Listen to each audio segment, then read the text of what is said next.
बर्फ में हिमवीरों का पराक्रम आपको दिखाएंगे। उससे पहले पराक्रम की वो 3 तस्वीरें देखिए जहां बीआरओ की टीम बारालाचा में जाती हुई दिखाई दे रही है। ये तस्वीरें ड्रोन से ली गई हैं। आगे बर्फ का सीना चीरकर पहाड़ में रास्ता बनाते हुए ये तस्वीर देखिए। और तीसरी तस्वीर में देखिए कैसे बीआरओ की टीम बर्फ में पैदल रास्ता तय कर रही है ताकि उन जगहों को चिन्हित किया जा सके जहां से इस काम को आगे अंजाम देना है। पूरा देश होली मना रहा है, लेकिन देश के हिमवीर बीआरओ के जवान जान हथेली पर लेकर पहाड़ों में रास्ता बना रहे हैं।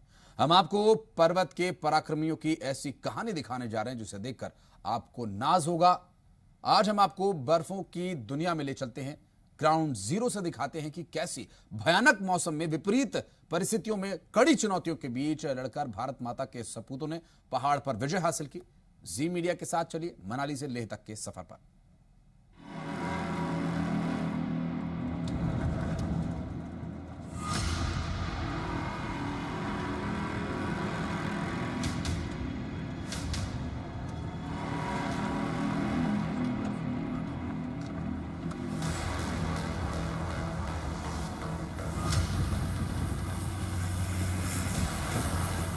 आओ आराम से आओ।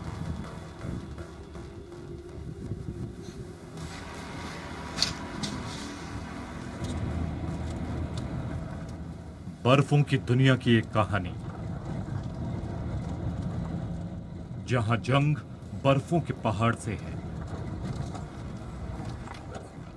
जहां 15 फीट से 40 फीट तक जमी बर्फ की परतें हैं, जहां बर्फीले पहाड़ पर दुर्गम रास्ते हैं। बीच बीच में आराम से। जरा संतुलन बिगड़ा और खेल खत्म। पहाड़ की तरफ झुको। पहाड़ी को दबा के पैर रखना है सबने। हाँ, पहाड़ी की तरफ झुक के आना है। दाएं हाथ में ज्यादा भारी वाला सामान मत रखना। 16-17 हजार फीट की ऊंचाई पर जहां फेफड़े एक एक सांस के लिए तरसते हैं। आओ आओ, कोई दिक्कत नहीं, सांस लेते रहो बीच बीच में, नीचे मत देखना। जहां -10 से -30 डिग्री का तापमान खून ही नहीं हड्डियां भी जमा देता है। आ जाएगा सारा सामान। ये पहला स्टेप पार हुआ है। नेक्स्ट स्टेप अभी मेन आगे है। चलिए फिर आगे देखते हैं क्या होता है।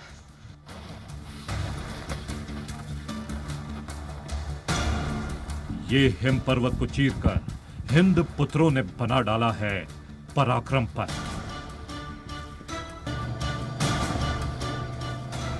जिसे समझने के लिए आपको पहले ये रूट मैप देखना चाहिए जो हिमाचल प्रदेश के मनाली से लेह को जोड़ती है। इसी रूट पर आज आप मनाली से बारालाचा दर्रे तक के सफर पर चलिए।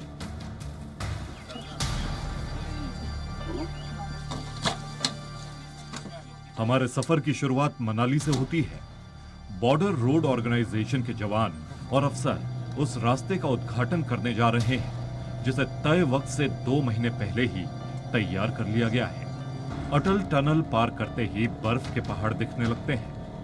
हम दुनिया की सबसे ऊंचे दर्रों से होकर गुजरने वाली सड़क के रोमांचकारी सफर पर थे। हमारे दोनों ओर पहाड़ थे।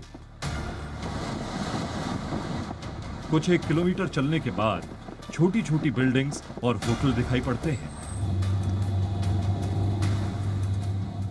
लेकिन फिर सड़क पर दिखता है एवलांच।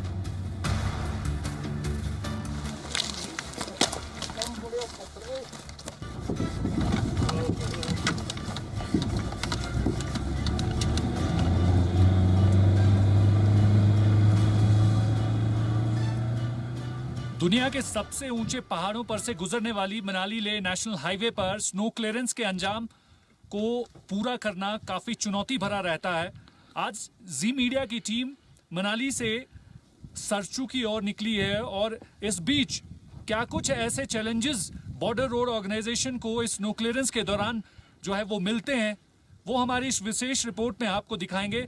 हम आपको ये भी बताएंगे कि इस बार मिशन रोहतांग पास के अलावा जो है मिशन बारालाचला पास जो है वो क्यों किया गया है, क्योंकि बारालाचला पास को जो है वो बहाल करने के बाद मनाली से ले जो है वो एक बार फिर से इस बार रिकॉर्ड टाइम से पहले जो है वो कनेक्ट होने जा रहा है।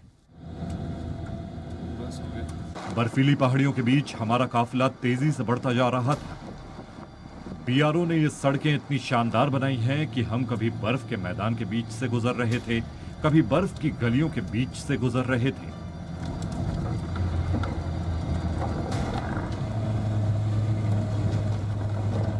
मनाली लेह मार्ग पर पटसू में क्या कुछ मौजूदा तस्वीर है ये भी जरूर आपको देखनी चाहिए, क्योंकि बर्फबारी के बाद जब स्नो क्लियरेंस की जाती है तो कई सारे ऐसे एवलांच पॉइंट आते हैं जो सबसे बड़ी चुनौती जो है इस स्नो क्लियरेंस के लिए रहती है। काफ़ी ऊंचे पहाड़ से जो है एवलांच जिस कदर जो है इस सड़क पर आता है और होते हुए जो है ढलान की तरफ चला जाता है, तो इस तरीके की तस्वीर यहाँ पर जो है वो रहती है। होता है लगभग 30 से 40 फीट की स्नो गैलरी जो है वो देखी जा सकती है, और कहीं ना कहीं ऐसी कंडीशंस में स्नो क्लियरेंस को जो है फिलहाल 38 बीआरडीएफ के जवान जो है वो अंजाम दे चुके हैं।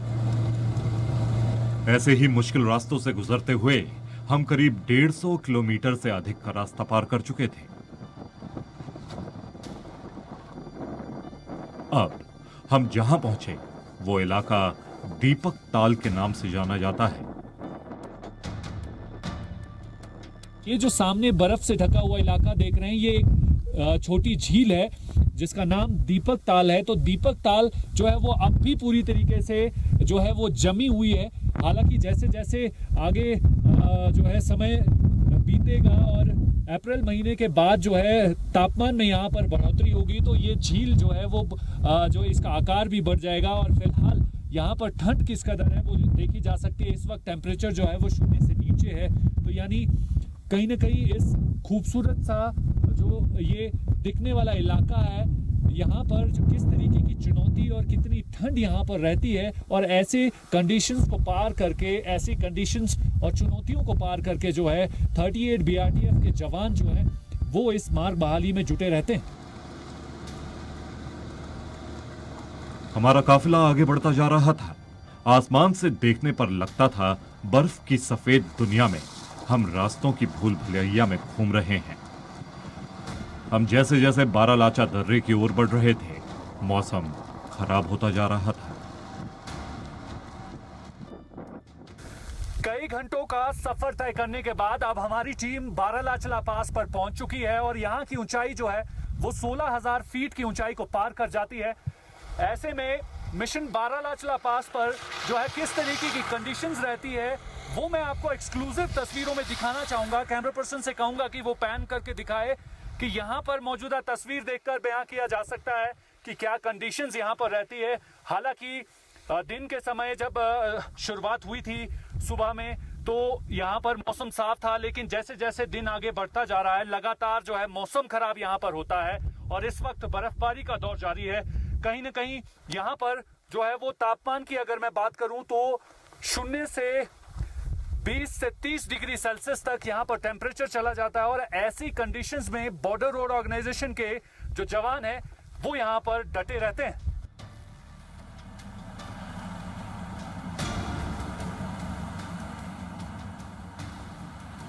इन इलाकों में अमूमन मई जून तक ही रास्ता खुल पाता था, लेकिन इस बार बीआरओ के जवानों ने जान जोखिम में डालकर भी प्रोजेक्ट दीपक और प्रोजेक्ट हिमांग को वक्त से पहले पूरा किया है।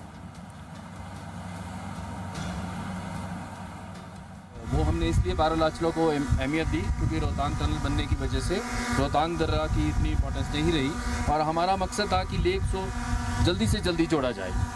तो उसके लिए हमने 2 अटैक पॉइंट बनाए थे। सरचुग में हमने इक्विपमेंट को पहले ही बर्फ़बारी शुरू होने से नवंबर में पहले ही रख दिया था, और उसके स्टॉकिंग, फ्यूल, राशन सब हमने पहले ही स्टॉक किए थे। सरचुग की टीम को हमने एयर इंडक्शन से इंडक्ट करना था, लेकिन ख़राब मौसम की वजह से हम उन्हें नहीं इंडक्ट कर पाए, सिर्फ रेकी ही कर पाए। फिर फाइनली हमने एक डिसीजन लिया कि सरचुग की टीम को हमने पैदल भेजने की योजना बनाई, डबल शिफ्ट में काम किया। देखिए, सबसे बड़ी चुनौती तो वेदर ही होता है, क्योंकि बहुत ज़्यादा स्नो की हाइट होती है, हाइट ऑफ कट बहुत ज़्यादा होता है, और अगर हम काम जल्दी भी शुरू कर दें तो भी अवलांचेस आने का खतरा रहता है। दाएं हाथ में ज्यादा भारी वाला सामान मत रखना। कुदरत की तमाम चुनौतियों से लड़ते हुए प्रोजेक्ट दीपक में शामिल जिन 6 जवानों की टीम ने अदम्य पराक्रम दिखाया, हमने उनसे भी बात की।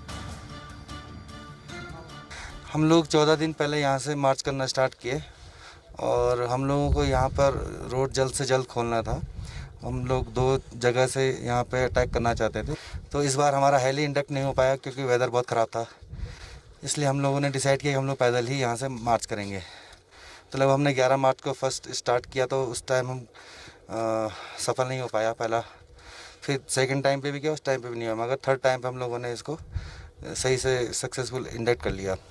हमें 2 दिन यहाँ पर आने में लगे। ऑलरेडी यहाँ पे मशीनें खड़ी थी, उसको हमने स्टार्ट किया और लकीली सब कुछ स्टार्ट जल्दी हो गया।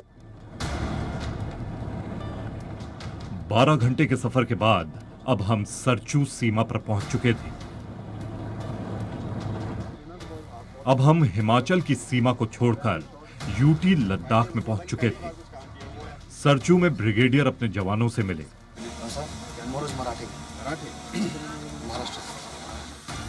उन सबको गिफ्ट दिया, हौसला अफजाई की और शाबाशी भी दी।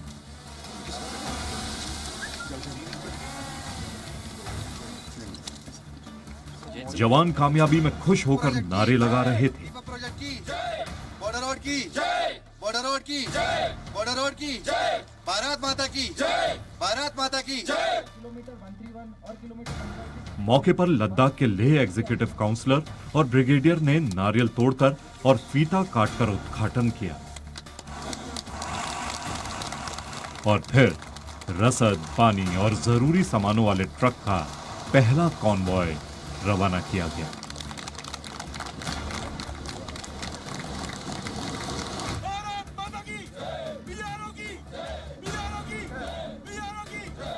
बर्फ ज़्यादा है सर, पर हमारी आर्मी और बीआरओ ने बहुत हेल्प की है। हम आर्मी और बीआरओ की हेल्प के साथ जहाँ तक पहुँचे हैं। खतरा भी है ना, वो बाद में बर्फ बहुत है सर, मौत का भी खतरा है इसमें, जान की बाजी लगा लो सर। 5वें महीने में आता है सर, इस बार मार्च में ही आ गया जी।